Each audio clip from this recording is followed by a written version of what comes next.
Good evening, students. Good evening, ma'am. See, my students, one thing I told you already that this is a very important chapter. If you will not understand this chapter, you will not be able to pass foundation paper in law. This is the most important chapter. এতিয়াৰ পৰা যদি class miss কৰা মই কিন্তু নোৱাৰিম I am helpless. तुम्हारे जो explanation अगर आप लोग एक्सप्लेनेशन पार्ट नहीं देखोगे आप नहीं समझोगे maximum questions will come from this chapter and others are also there लेकिन ये चैप्टर अगर नहीं समझोगे तो पूरा बेकार so you have to attend regularly I don't know other students please inform other students that ma'am told that please to attend regularly this class If I have come to the class, then you have to also attend the class. Otherwise, I am not going to share any kind of notes. Any help, I am not going to do. If you want a full support from me, then you have to attend the class. This is my choice. If you don't want to pass the foundation law, if you don't want to pass CMA, if you don't have any ambition for CMA, then I cannot help. My online students, only one student I got, Mampi. Mampi, from where you belong? Ma'am, Tengahad. Okay, fine. Yes, ma'am. Are you staying here, Mampi? No. No, ma'am. Okay, fine. Now I am in Dibrugarh. Okay, fine. Then also you should attend regularly. It's my request to you, okay? Okay, ma'am. Please mute your mic now. So let's start today's class. So already we have finished the first chapter, introduction part. Any doubt is there? Any doubt is there?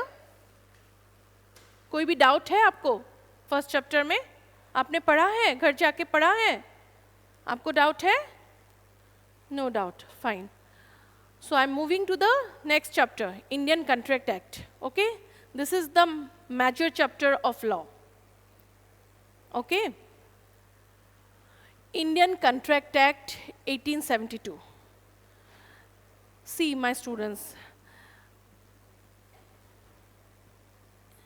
आप सुनते हो कि रोज theft होता है ऐसा जब आप college में जाते हो तो आपको ये सुनाई देता है कि रोज रॉबरी हो रहा है बर थेफ्ट हो रहा है ब कहीं कुछ हो रहा है ऐसा सुनाई देता है या नहीं रेगुलर तो आपको ये चीज़ नहीं मिलता है कभी कभार मिल गया है ना every day we are not getting murder और एनीथिंग रेप और anything other things we are not getting every day isn't it but we are getting everything every day what can you say contract contract हम लोग को रोज मिलता है हम लोग every day we are going through this contract how you are purchasing something from a market isn't it you are purchasing something from a market then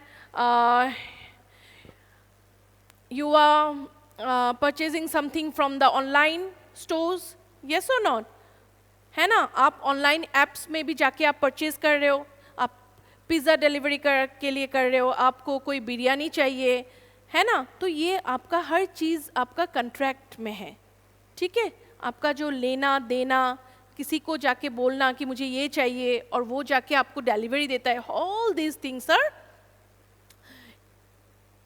contract ठीक है अब आपको मैं एक्सप्लेनेशन पार्ट दूंगी कि कैसे क्या कितने टाइप्स के कंट्रैक्ट है what is the contract what is agreement ये आपको मैं विस्तार से समझाऊंगी ठीक है now see Indian contract act it came into force Indian contract act it came into force when 1st September 1872.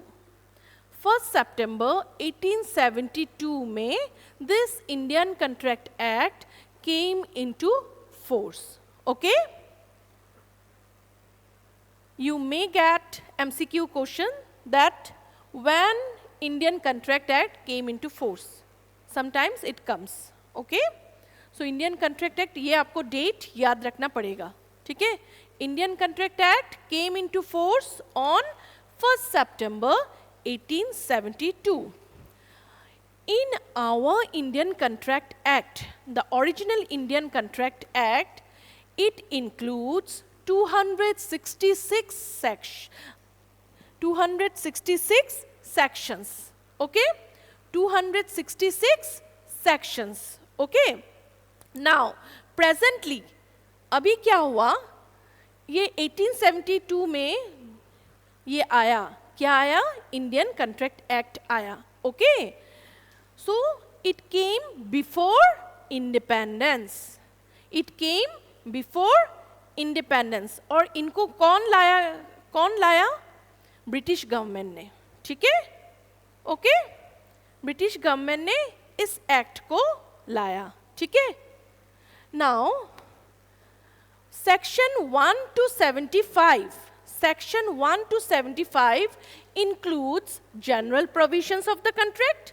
Okay? Section 1 to 75 includes general provisions of the contract. Next, Section 76 to 123, sales of goods. It includes sales of goods. Okay? Third, Section 124 to 147 includes indemnity and guarantee. Indemnity and guarantee. Section 148 to 181 includes bailment and pledge. Okay? And Section 182 to 238, it includes agency. Fine? हो गया? इतना समझ में आ गया आपको? ठीक है? And Section 239 to 266, partnership. It was there earlier in Indian Contract Act 1872. But in the year of 1930, this part, sales of goods, has got a new legislation. Okay? Sales of goods has got a new legislation and it became Sales of Goods Act in the year of 1930. और उसका एक अलग ही legislation, अलग ही act बन गया, Sales of Goods Act 1930. ठीक है? समझ में आ गया? तो आपका ये जो है ना सेक्शन 76 टू 123 ये अलग, इसका एक्ट अलग है. ठीक है? इसका लेजिस्लेशन एक अलग है. ठीक है? It is not included in Indian contract act 1872 now. Okay? From 1930 onwards it is not included. Fine? Now in the year of 1932, in the year of 1932, this partnership 239 to 266, again it got a new legislation and it became Partnership Act 1932. ठीक है? Now Partnership Act 1932 and Sales of Goods Act 1930 are not included in Indian Contract Act 1872. Is it clear? Is it clear? Before 1930, Sales of Goods Act were included, partnership were included. After 1930, Sales of Goods Act को हटा दिया गया और उसका एक नया act बन गया. ठीक है? फिर 1932 में क्या हुआ? पार्टनरशिप को हटा दिया गया और उसका भी एक नया एक्ट बन गया, that is Partnership Act 1932. Fine? अब सिर्फ ये है section 1 to 75, 124 to 147, 148 to 181 and 182 to 238. Is it clear? Any doubt? Have you written this?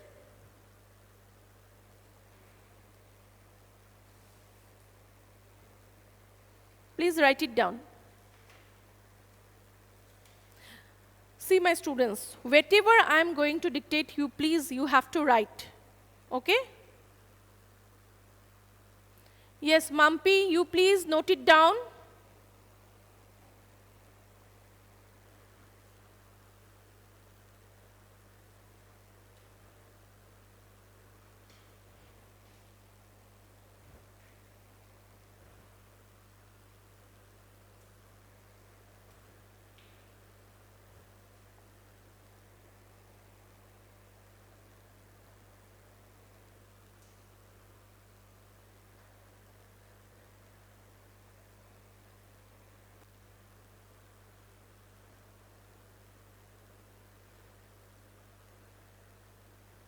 Write fast. Finished?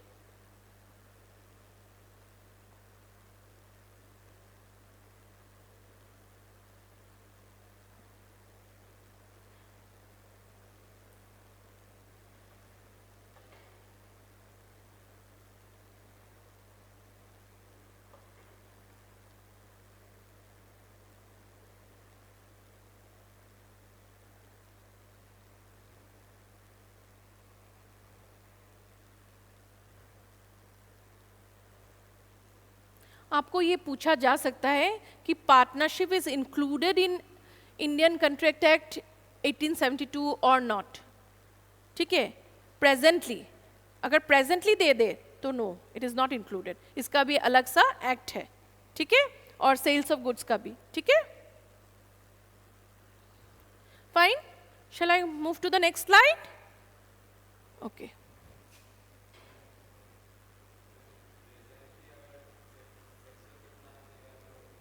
Presently अभी इतना ही है, 238 तक. पहले 266 तक था, अभी नहीं है. हाँ, 1 to 75 है, फिर 76 से 123 हट गया. इसका एक अलग सा एक्ट हो गया, सेल्स ऑफ गुड्स एक्ट आपका है अभी. आप जब इंडियन कंट्रैक्ट एक्ट फिनिश करोगे उसके बाद हम लोग जाएंगे सेल्स ऑफ गुड्स में ही. ठीक है, but partnership is not included in your CMA law. Okay, means CMA law it is included. I think it is there in intermediate. Okay, fine.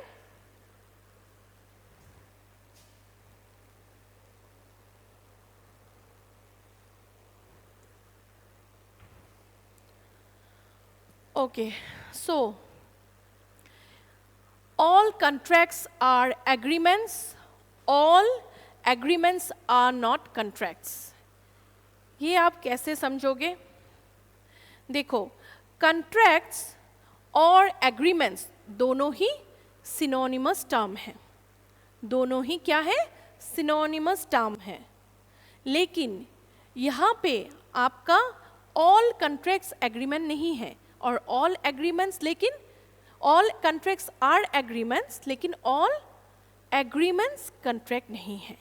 ये कैसे? जैसे सपोज मैंने एक क्या नाम है तुम्हारा? हाँ, जुगन जुगन जुगन जुगन जुगन्न जुगान्त. तुम मुग नाम किटा दी दिबा. जुगान्त. ठीक है. नाउ जुगान्त, सपोज सोच लो कि मैंने एक प्रॉपर्टी आपसे परचेज किया है और उसका मैंने आपका वो प्रॉपर्टी का मैंने एग्रीमेंट किया है. ठीक है, मैंने तुमसे एक प्रॉपर्टी लिया है, लेकिन उस प्रॉपर्टी का मैंने एग्रीमेंट किया है. ठीक है, उस प्रॉपर्टी का सिर्फ मैंने एग्रीमेंट किया है. और मैंने, what is the name? Anshul. Anshul से मैंने एक प्रॉपर्टी खरीदा है, उस प्रॉपर्टी का मैंने कॉन्ट्रैक्ट किया है. तो दोनों, लेकिन एक है एग्रीमेंट, एक है कॉन्ट्रैक्ट, लेकिन दोनों ही सिनोनिमस टर्म है, but both are not same. Okay, all agreements are not contract, but all contracts are agreement. आपको कॉन्ट्रैक्ट के लिए आपको एग्रीमेंट पहले बनाना पड़ेगा, तभी ही वो कॉन्ट्रैक्ट हो सकेगा. लेकिन आप एग्रीमेंट को एग्रीमेंट क्या होता है, वो ऐसे भी आप एग्रीमेंट एक किसी के साथ कर सकते हो, लेकिन वो कॉन्ट्रैक्ट नहीं भी हो सकता है, ठीक है। अब वो कैसे, सपोज मैंने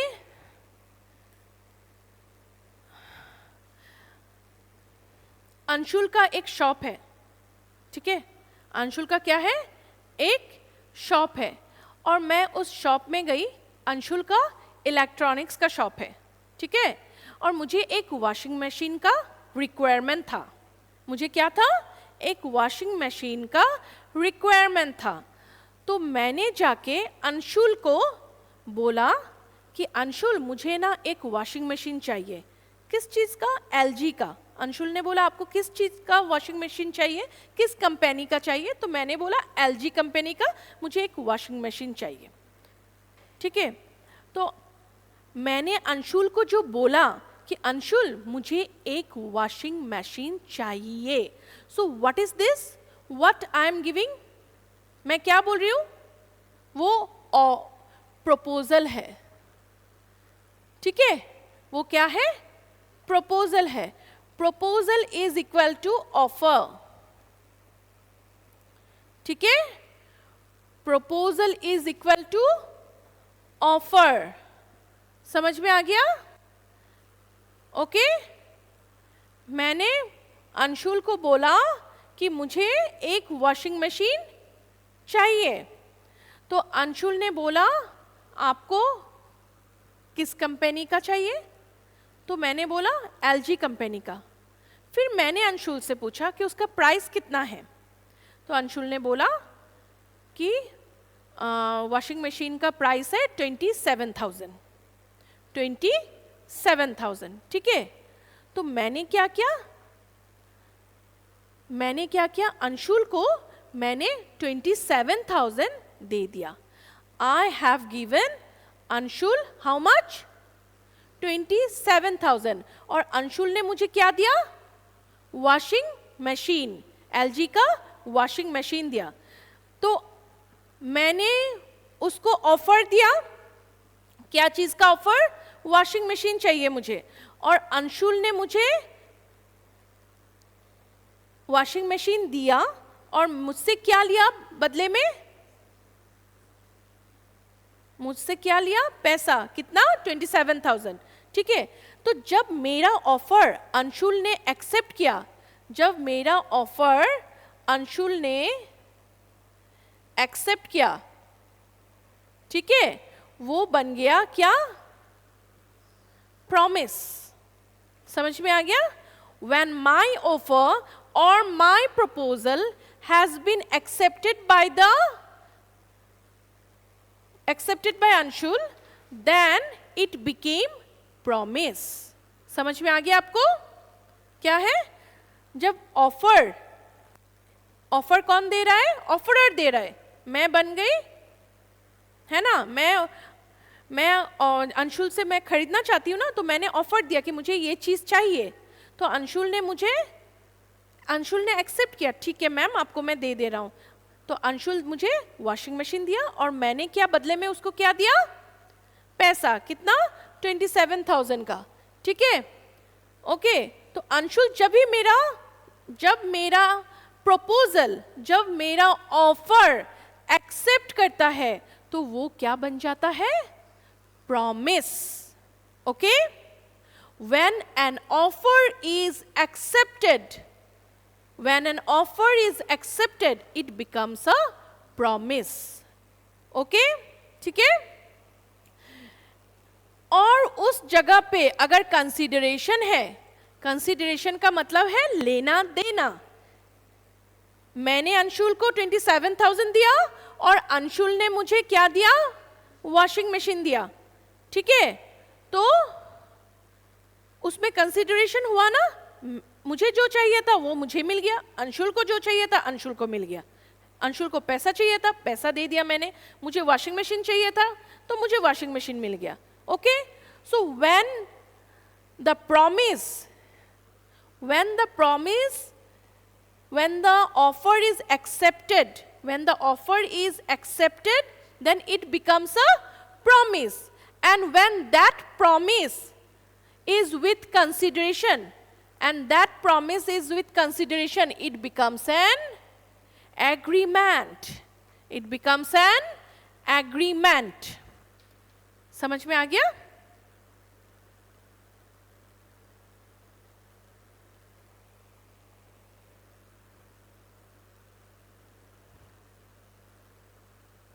समझ में आ गया? अब सुनो, अब ये क्या बन गया? एग्रीमेंट बन गया. अब सपोज मैंने अंशुल को बोला कि देखो अंशुल, मैं तुम्हें पेमेंट कर दे रही हूं, मैं तुम्हें पेमेंट कर दे रही हूं. क्या कर दे रही हूं? पेमेंट. कितना का? 27,000 का. ठीक है, और तुम जो मेरा वॉशिंग मशीन है वो मुझे घर भेज दो. ठीक है, तो मैं जब घर पहुंची तो मेरा वॉशिंग मशीन नहीं पहुंचा. मैंने अंशुल को फोन किया, लेकिन Anshul was not attending, was not receiving my call. तो अगर मुझे वॉशिंग मशीन नहीं मिला, मैंने तो पैसा दे दिया, तो मैं can I go for remedy from the court? मैं कोर्ट से हेल्प मांग सकती हूँ? मैं कोर्ट से हेल्प मांग सकती हूँ या नहीं? हाँ, मांग सकती हूँ, because there was legal intention. मुझे कुछ चाहिए, उसको भी कुछ चाहिए, तो वो मेरा, मैं लीगल, वहाँ पे एक लीगल ऑब्लिगेशन बनता है, वहाँ पे एक लीगल ड्यूटी बनता है, वहाँ पे एक लीगल ऑब्लिगेशन बनता है from both the parties. So both the parties can claim there. Anshul क्या क्लेम कर सकता है मुझसे? पैसा. और मैं क्या क्लेम कर सकती हूँ? Washing machine. ठीक है, सो if the agreement is enforceable by law, then it is called a contract. If the agreement is enforceable by law, then it is called contract. Enforceable मतलब आप वो जो भी आप एग्रीमेंट किए हो, उस एग्रीमेंट को, उस एग्रीमेंट का अगर लीगल ऑब्लिगेशन होता है, समझ में आया? लीगल ऑब्लिगेशन रहता है, उस एग्रीमेंट आपने किया, और अगर आप कोर्ट से बाय चांस कुछ प्रॉब्लम हो गया, तो अगर उसके लिए आप कोर्ट से हेल्प मांगते हो, तो अगर कोर्ट आपको हेल्प दे सकता है, then it is called a contract. ठीक है, समझ में आया? अगर कोर्ट कुछ एक्शन नहीं ले सकता है, then it is not a contract, ये एग्रीमेंट तक ही रह जाएगा. समझ में आया? जैसे कोई भी सोशल एग्रीमेंट कंट्रैक्ट नहीं होता है, कोई भी सोशल एग्रीमेंट कंट्रैक्ट नहीं होता है. जैसे रिलेशनशिप में, फ्रेंडशिप में, ये सब कंट्रैक्ट नहीं होता है, उसमें लीगल ऑब्लिगेशन नहीं आता है. जैसे मैं तुम लोग का क्लास कर रही हूँ. सपोज मैं घर में अपनी मम्मी को फ़ोन किया, फ़ोन करके बोला कि मम्मी आज मेरा थोड़ा देर होने वाला है, तो तुम मेरे लिए बिरयानी बना के रखना. ठीक है, बिरयानी बना के रखना. तो जब मैं क्लास ख़त्म करने के बाद घर पहुंची, instead of biryani I got क्या? खिचड़ी. ठीक है, मुझे बिरयानी के बदले क्या मिला? खिचड़ी मिला. तो मेरा मूड ऑफ हो गया था. मैं तो सोच के गई थी कि मुझे तो घर में जाके बिरयानी मिलेगा, लेकिन मुझे बिरयानी नहीं मिला. मुझे क्या मिल गया? खिचड़ी मिल गया. तो फिर वो भी बॉयल खिचड़ी. तो मुझे देख के खराब लगा. तो इसमें क्या मैं कोर्ट से हेल्प मांग सकती हूँ? कोर्ट कुछ कर सकता है? नो. समझ में आ गया? What is agreement, what is contract? समझ में आ गया? जहां पे आपका लीगल ऑब्लिगेशन बनता है, जहां पे आपको you can take help from the court, और आपका लीगल ऑब्लिगेशन बनता है, ठीक है, उसको ही आप कॉन्ट्रैक्ट बोल सकते हो. when the agreement can be enforceable by law, when the agreement can be enforceable by law, then only it is a contract. Otherwise it is not a contract. Okay, is it clear? offer is equal to proposal.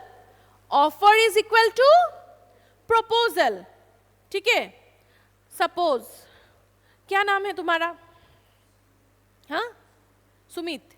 अच्छा, अभी एक सुमित कहा गया, एक garden में गए तुम, ठीक है।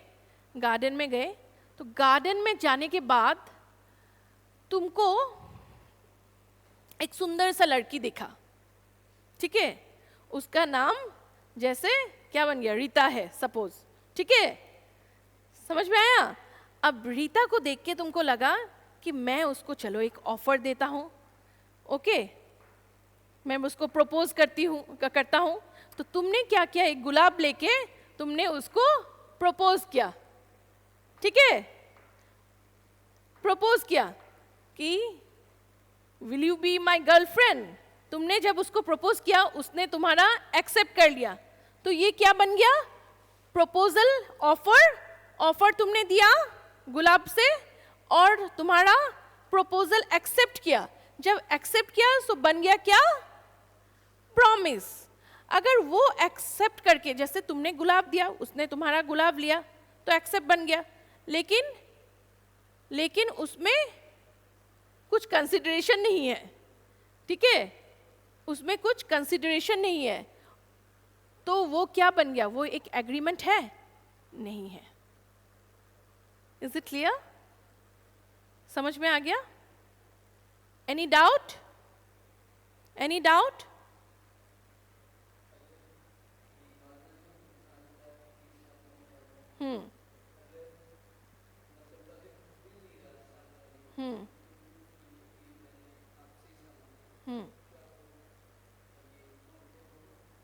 हाँ होगा उसका। अगर लीगल ऑब्लिगेशन अगर बनता है कि वॉशिंग मशीन तो नहीं है लेकिन पेमेंट करके गया है, एविडेंस रहना पड़ेगा, कुछ एविडेंस रहना पड़ेगा, लेकिन वो फाइट तो कर सकेगा, है ना। आपको कुछ तो एविडेंस रहेगा ना, आपको तो आजकल सीसीटीवी रहता है ना, और आप तो बिल तो लोगे।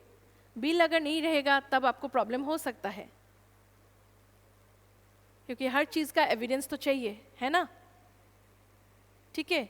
और ऐसा भी होता है कि हमने अमेज़न में, सपोज अमेज़न में मैंने ऑफ़र दिया, क्या ऑफ़र दिया मैंने अमेज़न को, कि मुझे एक टीवी चाहिए, ओके, मुझे एक टीवी चाहिए, स्मार्ट टीवी चाहिए सोनी का, ठीक है।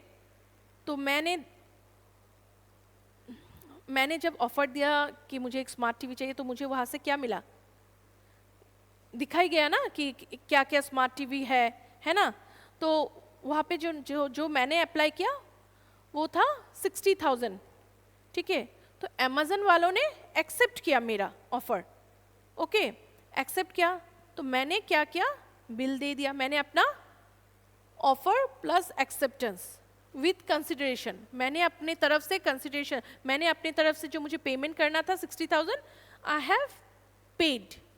और अगर उस तरफ से मुझे टीवी नहीं मिला टाइम पे, so I can claim for that, I can go for legal remedy, okay. This is a contract, why, because it is enforceable by law, okay. क्योंकि दोनों की तरफ से लीगल ऑब्लिगेशन बनता है ना, बनता है ना। मैं तो सोच रही हूँ ना, मैं ऑफर दे रही हूँ, मुझे तो चीज़ चाहिए ना, मुझे अगर मुझे चीज़ नहीं मिलेगा, मुझे टीवी नहीं मिलेगा, तो obviously I will claim for that, yes और नॉट। और अगर बाय चांस उन्होंने टीवी दे दिया, तो वो लोग क्लेम करेंगे ना मुझसे कि मुझे इस टाइम पे पेमेंट चाहिए, कैश ऑन डिलीवरी सपोज मैंने दे दिया, तो they will also tell me, they will also ask for the payment, है ना। मेरे घर आए और मैं नहीं हूँ, टीवी दे दिया, लेकिन they will wait for the payment, yes और not, they will also claim. तो दोनों पार्टी की तरफ से क्या बनता है, लीगल ऑब्लिगेशन बनता है। लेकिन आपके फ्रेंड के साथ, आपके घर के मेंबर्स के साथ, रिलेटिव्स के साथ, ये सब आपका लीगल ऑब्लिगेशन, जब आप एक कॉन्ट्रैक्ट करने जाते हैं तो उसमें आपका लीगल ऑब्लिगेशन रहना पड़ेगा, ठीक है, तभी वो कॉन्ट्रैक्ट होता है। जैसे मैंने बोला ना कि मैंने क्या बोला, मैंने बोला था ना, मैंने अपने मम्मा को फ़ोन किया और मैंने फ़ोन किया तो मैंने ऑफ़र दिया ओवर फ़ोन। मैंने क्या ऑफ़र दिया कि मुझे बिरयानी चाहिए। तो मैं जब मम्मा ने एक्सेप्ट किया offer, okay I will prepare biryani for you. तो instead of biryani she made khichdi, boiled khichdi. तो बॉयल्ड खिचड़ी जब बना दिया तो मुझे जाके तो ख़राब लगा कि मैं तो आई वॉज एक्सपेक्टिंग दैट मुझे बिरयानी मिलेगा। तो can I go for legal remedy? No, this is a social agreement, है ना? समझ में आ गया? Any doubt? Any doubt? Any doubt मम्पी? No, ma'am. ओके,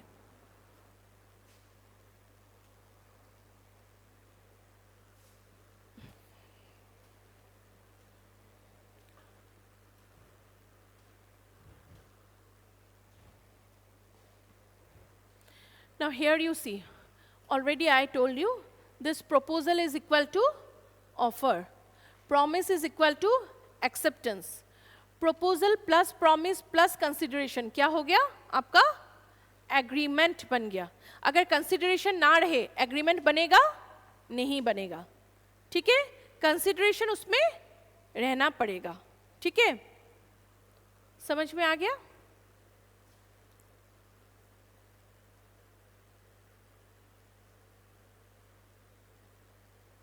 सपोज मैं आपको एक जैसे अंशुल दुलियाजान से टिपलिंग जा रहा है। अंशुल कहाँ जा रहा है? दुलियाजान से टिपलिंग जा रहा है, ठीक है? और रास्ते में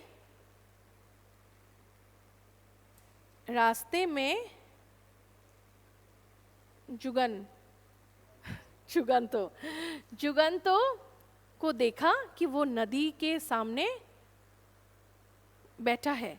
तो जाते जाते ही देखा जुगंतो डूब गया है। तो जुगंतो अंशुल को देखा, देख के बोला अरे अंशुल मुझे बचाओ बचाओ बचाओ, ठीक है? तो अंशुल को क्या दिया जुगंतो ने? क्या दिया? हाँ बोलो, ऑफर दिया है ना, हेल्प के लिए मांगा ना, वो ऑफर है ना। तो फिर अंशुल ने वो प्रपोजल एक्सेप्ट किया और वो चला गया उसको हेल्प करने के लिए, ठीक है? हेल्प किया, उसको बचाया भी, ठीक है? बदले में अंशुल को कुछ नहीं मिला। अंशुल एक ह्यूमैनिटी ग्राउंड में उसको बचा दिया। So whether this is an agreement? Can you say this is an agreement? No, because there was no consideration. समझ में आ गया? Is it clear? So when the offer is accepted, then it is called promise. And when the proposal or offer is accepted, it becomes a promise and it includes the consideration. Then together this offer plus promise plus consideration is called as agreement.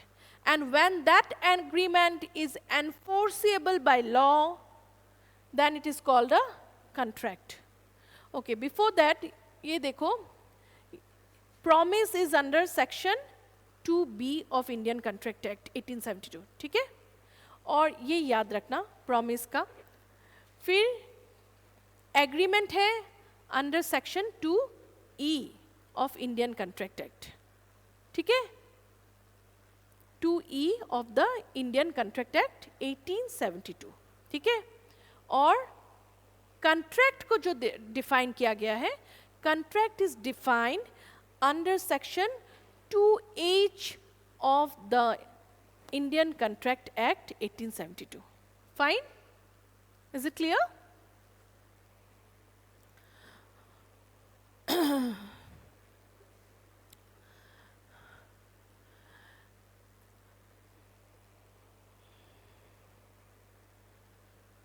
Please write it down.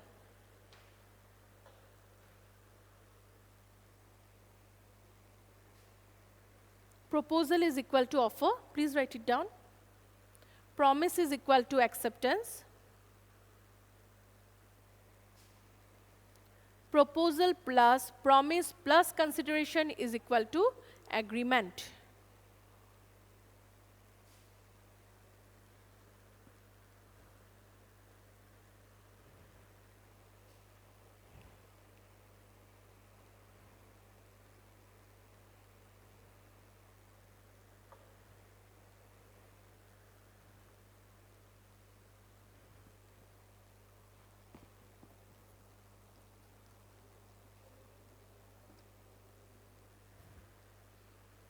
Over? Now, here you see, contract होने के लिए सिर्फ एक ही चीज चाहिए. क्या चाहिए? Enforceability. ठीक है? और ये जो आपका एनफोर्सेबिलिटी है, ये आपका सोर्स क्या है? सोर्स आप समझते हो? मैंने आपको बोला था वाटर का सोर्स. ऐसा ही है कॉन्ट्रैक्ट का जो एनफोर्सेबिलिटी है, उसका सोर्स क्या है?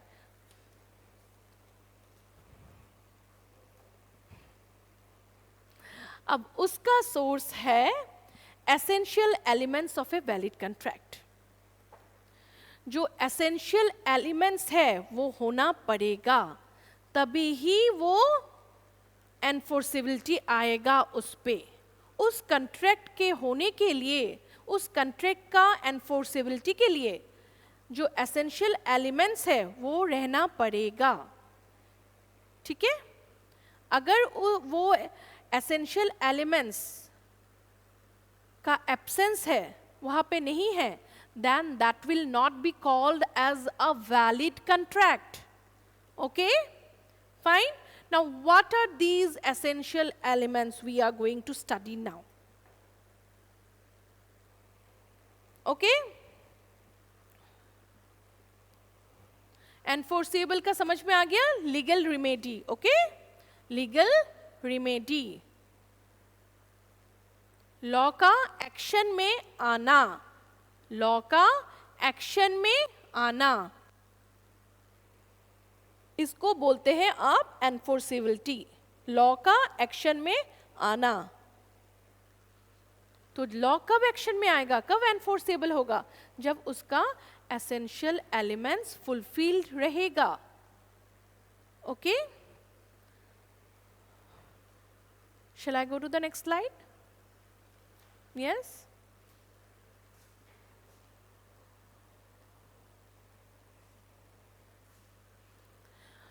So these are the essential elements of a valid contract. It is also very important. Okay? Now, आपका जो contract करने के लिए आपका एक पार्टी से होगा? If one party is there, नहीं होगा, है ना? At least 2 or more parties. 2 or more parties should be required for a valid contract. Okay? ठीक है? Fine. Now there should be offer and acceptance. There should be offer and acceptance. For a valid contract, there should be offer and acceptance. ठीक है? Offer and acceptance should be there, and that should be lawful. Lawful object and consideration. जो offer and acceptance है उसका lawful object और consideration होना चाहिए. Lawful object और consideration होना चाहिए, मतलब उसका ऑब्जेक्ट और कंसिडरेशन जो भी है दोनों ही लॉफुल होना पड़ेगा. अगर आपका वो ऑब्जेक्ट और कंसिडरेशन लॉफुल नहीं रहा तो वो वैलिड कॉन्ट्रैक्ट के लिए एलिजिबल नहीं है. नाउ हाउ कैन यू से इट इज लॉफुल? देखो, सपोज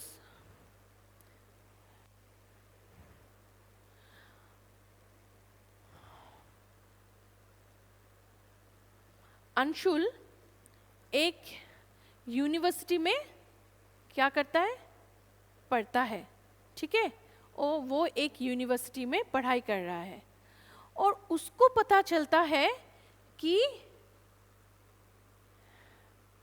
अकाउंटेंसी का पेपर लीक हो चुका है, ठीक है, लीक हो चुका है, लेकिन सिर्फ उसको ही पता है। तो वो क्या किया, तुम्हारा नाम सुमित, सुमित ना, सुमित को बुलाया, सुमित को बुला के बोला, देखो भाई सुमित, मैं तुमको पेपर दे सकता हूँ, लेकिन उसके बदले तुमको मुझे 20,000 पे करना पड़ेगा, ठीक है। तो अंशुल ने पेपर दे दिया, अंशुल ने पेपर दे दिया, वो पेपर दे दिया। वो पेपर क्या है, ऑब्जेक्ट, ओके, वो पेपर क्या है, ऑब्जेक्ट। तो वो पेपर क्या लॉफुल है, इलीगल है ना, वो क्या है, इलीगल है ना, ठीक है। नाउ कंसिडरेशन, उसने पेपर दिया और तुमने उसको पैसा देने के लिए मना कर दिया। So can he go for legal remedy? नहीं, क्योंकि उसका लॉफुल ऑब्जेक्ट नहीं है, और उसका अगर ऑब्जेक्ट ही लॉफुल नहीं रहा तो कंसिडरेशन भी लॉफुल नहीं होगा, है ना। समझ में आ गया? Is it clear Mampi? Yes, ma'am. The object should be lawful, it should not be illegal, okay. While entering into a contract, or an agreement, the object should not be illegal, the object should be lawful along with the consideration, okay, fine. समझ में आ गया आपको? Next है intention to create legal relationship. Intention, जैसे मैंने उसका एक लीगल ऑब्लिगेशन होना पड़ेगा, दोनों पार्टीज के बीच में लीगल ऑब्लिगेशन होना पड़ेगा, है ना। जैसे मैंने अमेज़न से टीवी का ऑर्डर दिया, तो अगर अमेज़न अगर मेरा टीवी नहीं देता है तो आई can go for legal remedy, yes. और अगर मैं अमेज़न को पे नहीं करती हूँ तो अमेज़न भी क्लेम फॉर लीगल रेमेडी, है ना। तो दोनों पार्टी के बीच में वो लीगल रिलेशनशिप क्रिएट करने के लिए इंटेंशन रहना पड़ेगा, ठीक है। Among the families we have no intention to create any kind of legal relationship. Among the family members or friends, we don't have any intention to create legal relationship. Is it clear? While entering into a contract, there should be intention to create legal relationship.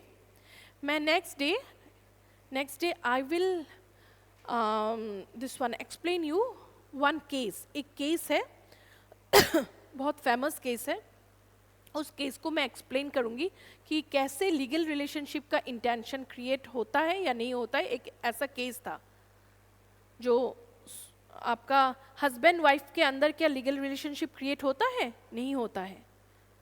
अगर आप wife से, husband से कुछ demand करते हो कि मुझे ये चाहिए, मुझे आप कल एक साड़ी लाके दो, तो बाय चांस वो हस्बैंड साड़ी लाके नहीं दिया, तो आपका इंटेंशन नहीं है कि हस्बैंड को जाके आप कोर्ट से रिमेडी लो कि मुझे साड़ी नहीं दिया, है ना। So there should not be intention to create any kind of legal relationship while entering into a contract among the social relations, okay, ठीक है। Now free consent. अब ये फ्री कंसेंट क्या हुआ?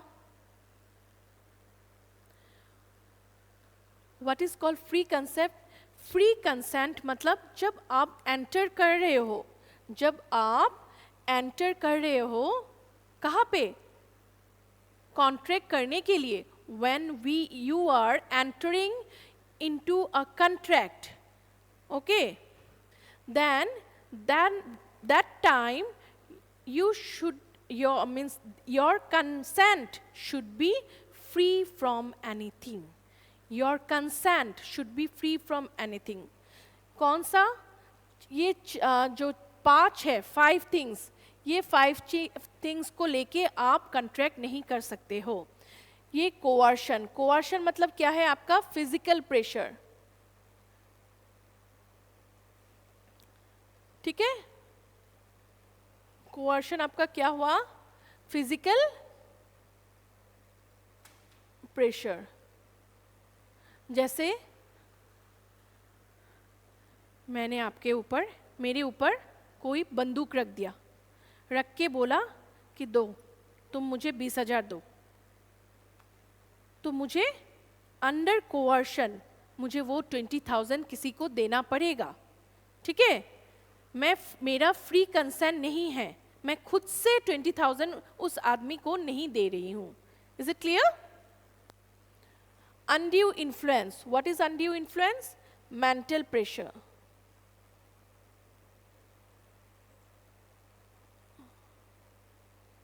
मेंटल प्रेशर जैसे आपको धमकाया, आपको मेंटली टॉर्चर किया, देखो तुमको फोन करके थ्रेट दे रहा है, देखो तुम अगर ये नहीं करोगे, तुम ये प्रॉपर्टी मुझे अगर सेल नहीं करोगे, तब लेकिन देख लो तुम्हारा लेकिन अंजाम अच्छा नहीं होगा। मेंटली गिविंग, बा आपका कोई रिलेटिव, आपको दूर का कोई कजिन आपको मेंटली टॉर्चर कर रहा है। समझ में आ गया? Fraud, you know about fraud. Miss representation, कोई डॉक्यूमेंट रिप्रेजेंट करके आपको बोला, मिस रिप्रेजेंट किया। समझ में आया?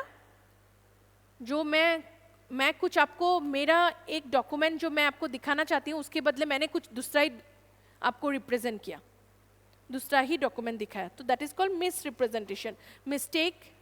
Okay, so these 5 things should not be there while entering into a contract.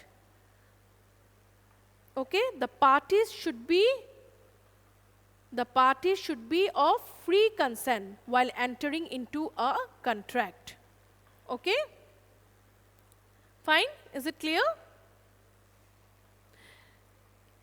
Now, capacity to enter into a contract, this is very important. Who are the persons to enter into a contract? Who are the persons who are eligible to enter into a contract? First thing, a person should be major. A person should be major. उसको minor नहीं होना है, minor नहीं होना है। अगर वो minor होगा तो वो contract नहीं कर सकता है, ठीक है?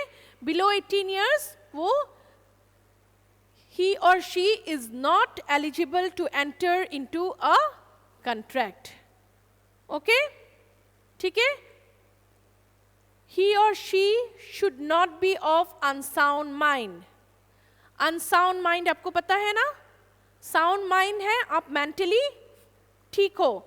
Okay? Unsound mind कोई पागल है, कोई mentally retarded है, sound mind जो नहीं होता है, ठीक है?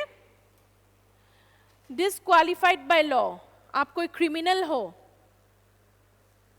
तब आप कॉन्ट्रैक्ट में एंटर नहीं कर सकते हो। आप जैसे कन्विक्टेड हो, आप जेल में हो, जेल में रहने के बाद आप अगर आपको पनिशमेंट दिया गया है तो you can not go for entering into a contract. Is it clear? Next है इंडियन एनिमी। Indian enemy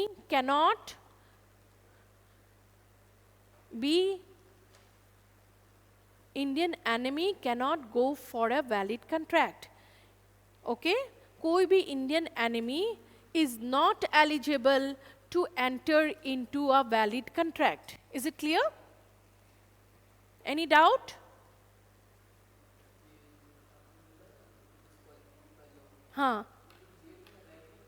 हाँ, जो जिसमें अगर उसको छोड़ दिया गया, जैसे उसका पनिशमेंट हो गया, ख़त्म हो गया, तब वो कर सकेगा। अगर उसको लॉ ने डिस्क्वालीफाइड नहीं किया, लीगली अगर ऐसा हुआ कि उसको लीगली बोल दिया गया कि he can not go for any contract in future, तब आप नहीं हो सकते हो। लेकिन अगर डिस्क्वालीफाइड बाय लॉ है, जैसे आप कोई भी आप उसको पनिशमेंट अभी मिल गया, उसका ख़त्म हो गया, अभी वो अच्छा बन गया, he came now out of the jail, then he is eligible. समझ में आ गया? इंडियन एनिमी, सपोज पाकिस्तानी कोई एक्सट्रीमिस्ट है, suppose you cannot go for a contract with an extremist. हाँ, any country, but it should not be means of Indian enemy. वो India का enemy नहीं होना चाहिए.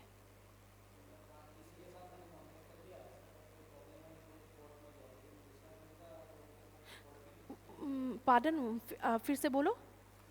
आपको SMS को आकोमेट को? हाँ, लेकिन वो इंडियन एनिमी नहीं है.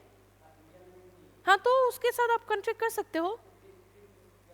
कुछ गलती हो गया तो वो आप कोर्ट से लीगल रेमेडी चाहोगे. नहीं है. और अगर ऐसा हुआ कि आप लंदन में कुछ एग्रीमेंट कर रहे हो तो वो आपको तो ऐसा नहीं हो सकता कि आउट ऑफ इंडिया आप कर सकते हो. और अगर आपने इंडिया के बाहर कुछ भी कॉन्ट्रैक्ट किया तो क्यों नहीं कोर्ट्स कर सकेगा? कोर्ट कर सकेगा. Legal remedy that you can claim for that.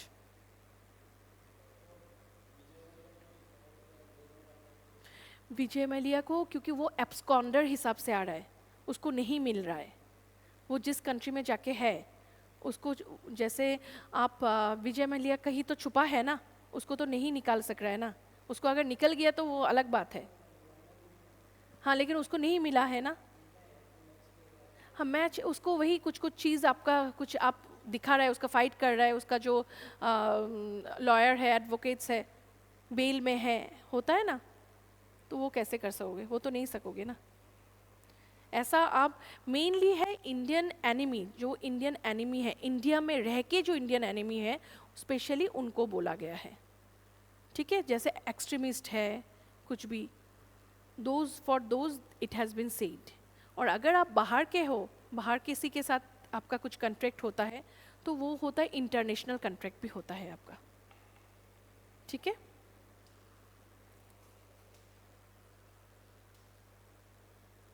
लिख लिए ये.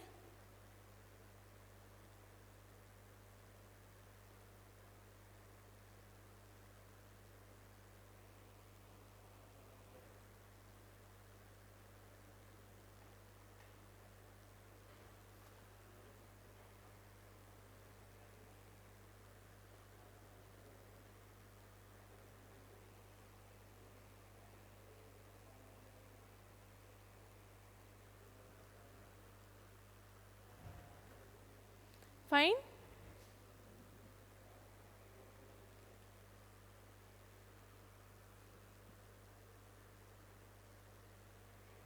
Shall I move to the next slide?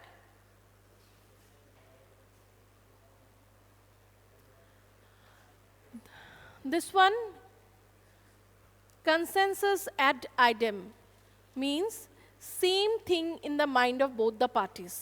Suppose मुझे एक बाइक खरीदना है. ठीक है, अंशुल से मुझे बाइक खरीदना है एक. ठीक है, तो मैं कॉन्ट्रैक्ट करने जाऊंगी कि मुझे अंशुल से बाइक, अंशुल को भी सोचना है कि मैम मुझे बोला है कि जो बाइक मैम ने चाहा है उस बाइक को ही खरीदने के लिए मैम आएगी और वही मुझे देना पड़ेगा. मैं कुछ सोच रही हूँ, अंशुल कुछ अलग सोच रहा है, तो नहीं होगा. सो this is called same thing in the mind of both the parties. Okay? Agreement should not be expressly declared void by the law.